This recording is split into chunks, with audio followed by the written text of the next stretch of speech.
Hello, everyone, and welcome to Lawpolitan.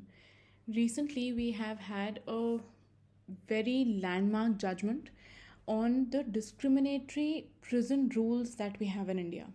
अभी prison rules क्या होते हैं? So basically, जो prisons होते हैं वो भी एक under a proper legal framework govern होते हैं. बहुत सारी चीज़ें होती हैं उसमें, लेबर एलोकेशन, कौन क्या काम करेगा, health care, food provisions. There are a lot of things which are to be managed inside prisons. अब ये लॉज बनाता कौन है, ये लीगल फ्रेमवर्क्स कौन बनाता है? ये स्टेट सब्जेक्ट में आता है, तो ये स्टेट लिस्ट में आता है, तो ये स्टेट सब्जेक्ट है. ठीक है, under schedule 7 of our constitution. तो इसीलिए जो एडमिनिस्ट्रेशन एंड मैनेजमेंट है प्रिजन्स का, it basically lies with the state government. अब जो सेंट्रल गवर्नमेंट है वो भी एक मॉडल प्रिजन मैनुअल निकालती है by ministry of home affairs. तो ये सिर्फ एक मॉडल मैनुअल है कि भाई इस तरह का होना चाहिए आपका जो प्रिजन रूल है वो. Now prison rules also, as you would have noticed, ये रूल्स हैं. रूल्स का क्या मतलब हुआ? ये बाय लेजिस्लेटिव असेंबली नहीं पास होते. ठीक है, ये एग्जीक्यूटिव के थ्रू पास होते हैं. ठीक है, तो अब इसमें डिस्क्रिमिनेशन क्या था? सबसे पहले देखते हैं कि कॉलोनियल पीरियड में क्या था. बेसिकली जो कास्ट सिस्टम जेल के बाहर फॉलो हो रहा था वही अंदर भी हो रहा था. कैसे? So we all know that there are several caste, ठीक है, इन द हिंदू रिलीजन. अब उसी के अकॉर्डिंग ये माना जाता था कि उसी के अकॉर्डिंग वो काम भी करेंगे, right? For example, a Brahmin would be working in a temple, right? और जो लोअर कास्ट होगा, जो एकदम the last of them in the ladder, they would do menial work. ठीक है, जैसे वो लोग वॉशरूम साफ करेंगे and all of that. So this division was replicated inside the prisons as well. तो अगर कोई हायर कास्ट का इंसान जेल जा रहा है तो उसको जो काम मिलेगा, क्योंकि जेल के अंदर जो इनमेट्स हैं उन्हीं को काम करना होता है, उनको जो काम मिलेगा वो भी उसी हिसाब से मिलेगा जो उनकी कास्ट है बाहर. सो अगर वो बाहर नहीं अलाउड है खाना सर्व करना, तो वो जेल के अंदर भी खाने के ड्यूटी पे नहीं रखे जाते थे. So for example, if it is a person of so called lower caste, तो उसको फूड के डिपार्टमेंट में नहीं रखेंगे, because the food that they make would not be eaten by the so called higher caste people.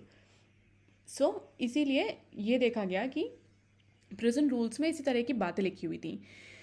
जैसे जो prisons इन अवध थे, so the report was कि जो ब्राह्मण इनमेट्स थे, they were allowed to have a bath before they ate, and उनका designated area होता था जहाँ पे वो बैठ के खाना खाते थे, और उसके अंदर कोई और एंटर नहीं कर सकता था.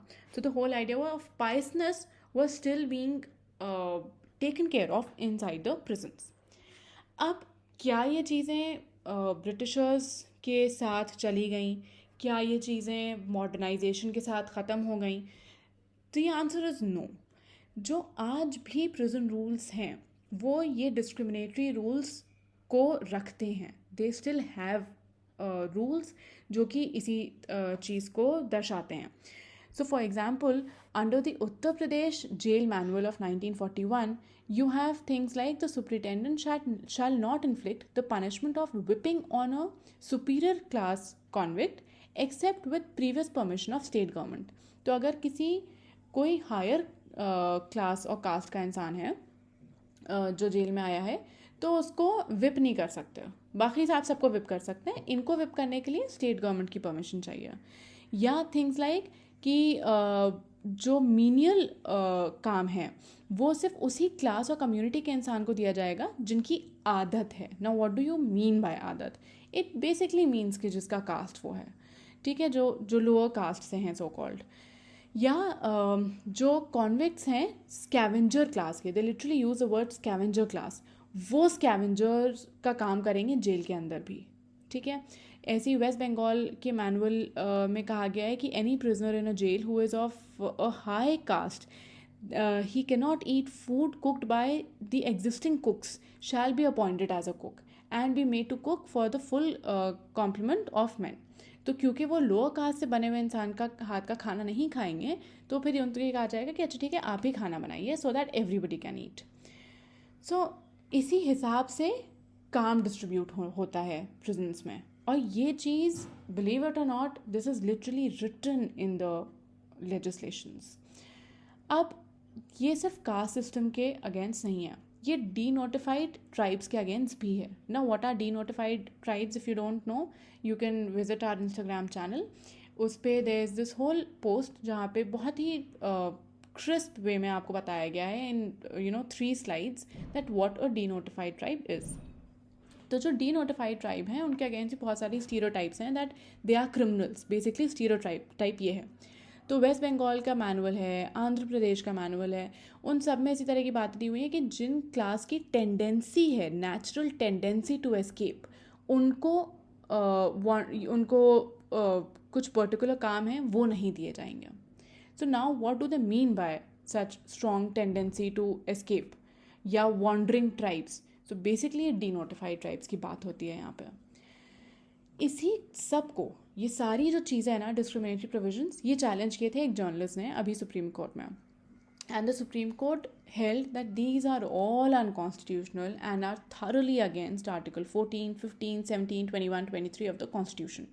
ऑब्वियसली इक्वालिटी नहीं है, अनटचेबिलिटी को आप प्रमोट कर रहे हैं, आप you're making it alive.